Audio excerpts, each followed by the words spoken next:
la dignité humaine et pour ceci nous allons partir de la citation de Kant extraite des fondements de la métaphysique des mœurs, je cite « Agis toujours de telle sorte que tu traites l'humanité, aussi bien dans ta personne que dans la personne de tout autre, jamais simplement comme un moyen, mais toujours en même temps comme une fin. » Qu'est-ce que ça veut dire? C'est très simple. Ceci est un stylo, c'est un objet, c'est un moyen, c'est un outil, c'est un moyen qui me permet d'accéder à un but, à une fin, à savoir écrire. Autrement dit, sa valeur réside dans l'action qu'il permet d'accomplir. Sa valeur est extrinsèque, elle est externe à lui. Et si jamais le stylo ne me permet plus d'écrire, eh bien il perd toute valeur, et donc je suis tout à fait légitime à le jeter sans scrupule. En ce qui concerne une personne, un sujet, c'est totalement différent. Une personne ou un sujet n'est pas simplement un moyen qui permettrait d'accéder à un but. Une personne, un sujet, a une valeur interne et pas simplement une valeur extrinsèque. Cette valeur interne, c'est une valeur intrinsèque à la personne qu'on ne peut pas lui retirer. Et c'est ce qu'on appelle une dignité. Et cette dignité n'est pas quantifiable, on ne peut pas lui donner un chiffre, on ne peut pas lui donner un prix, elle est infinie. Autrement dit, que nous dit Kant? Il nous dit il n'est pas possible par exemple de jeter une personne à la poubelle ou de l'éliminer sous prétexte qu'elle ne servirait à rien, du point de vue social, ou qu'elle ne me servirait à rien, à moi, très égoïstement. Mais il n'est pas non plus possible d'agir avec les autres comme on agit avec des outils, simplement pour notre bien-être personnel, comme des instruments à notre service. Ça, tout ceci, c'est porter atteinte à la dignité de la personne. Alors pour autant, dans le travail, par exemple, ou dans la sexualité, nous nous servons mutuellement les uns des autres comme des objets pour combler certains besoins. Mais il ne s'agit pas d'atteinte à la dignité de la personne humaine, à condition, si et seulement si, la personne en face est d'accord et consentante. Si je me sers d'autrui pour travailler mais que cette personne n'est pas consentante, ça s'appelle de l'esclavage, ce n'est plus du travail. Si je me sers d'une personne pour satisfaire des désirs sexuels mais que cette personne n'est pas d'accord pour que je me serve d'elle, alors ce n'est plus de la sexualité, c'est du viol. Et donc c'est bien une atteinte à la dignité de la personne humaine.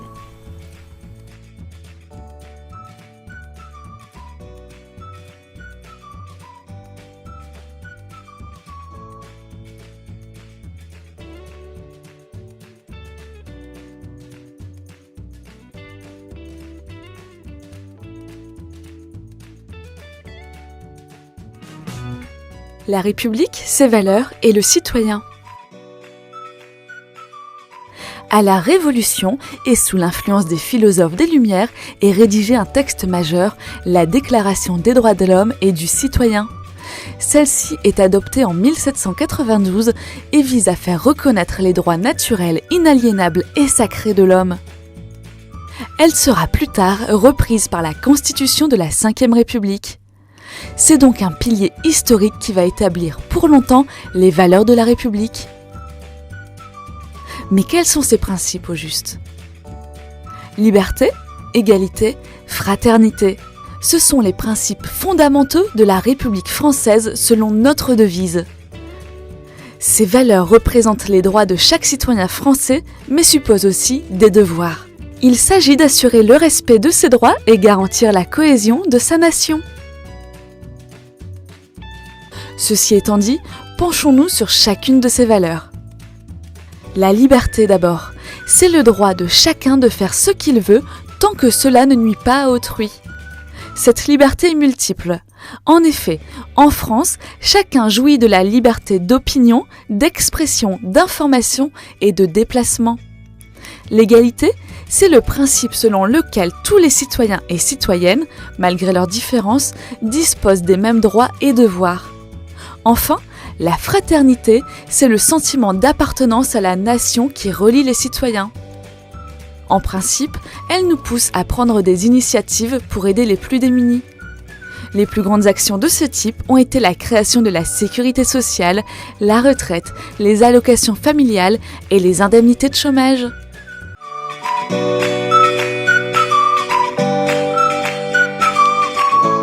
L'expérience communiste, je garde le souvenir très fort de cette espèce de fraternité irremplaçable. Quand on sait qu'on peut être arrêté à chaque moment et que le silence de ceux qui sont torturés vous fait rester en vie et en liberté.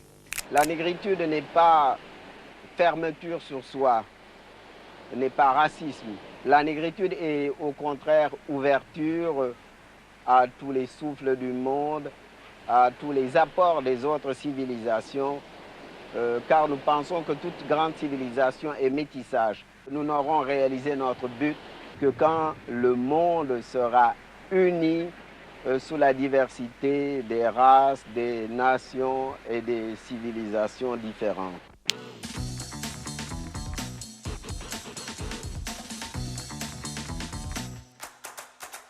Au-delà de l'amour, ce qui est peut-être le plus bel ornement du rapport de l'homme et de la femme, c'est une symbiose fraternelle.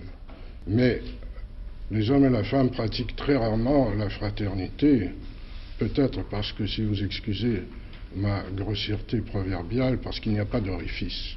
Jacques, il y avait entre nous un lien de fraternité, de tendresse, d'intimité, de rencontre humaine, de la pudeur, de la délicatesse, de la courtoisie, du tact, de la mesure, même de l'effacement. Nous avons des frères et des sœurs humains qui couchent dehors dans la neige.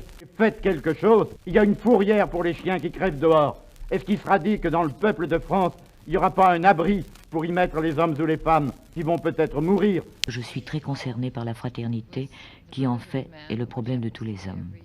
Aujourd'hui, dans le siècle où nous vivons, les choses sont extrêmement tristes et il y a un grand besoin d'essayer de créer par la fraternité une société où nous cesserons de tuer, de torturer. La fraternité, ça consiste à faire famille avec ceux qui ne sont pas de la famille. C'est tendre la main à des gens qui ne nous ressemblent pas, mais qui sont unis par un combat commun. Rien ne se gagne que dans l'effort, rien ne vaut d'être gagné que dans la fraternité.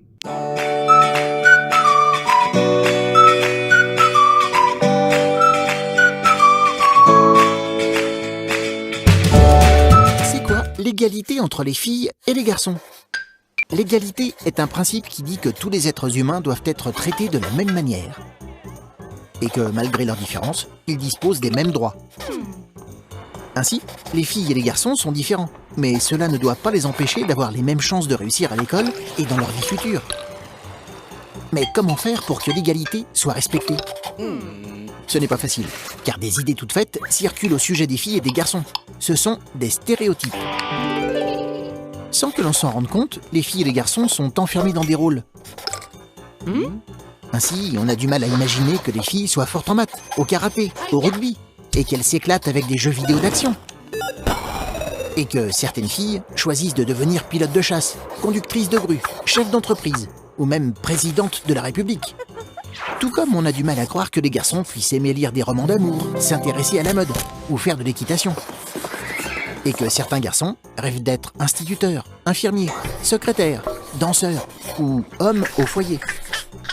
Et quand tu regardes autour de toi, c'est comme si certains loisirs et métiers étaient uniquement réservés aux garçons et d'autres aux filles. L'égalité entre les filles et les garçons, c'est penser que tu peux choisir librement tes loisirs, tes études et ton métier, en respectant ta personnalité et ce que tu as vraiment envie de faire au fond de toi.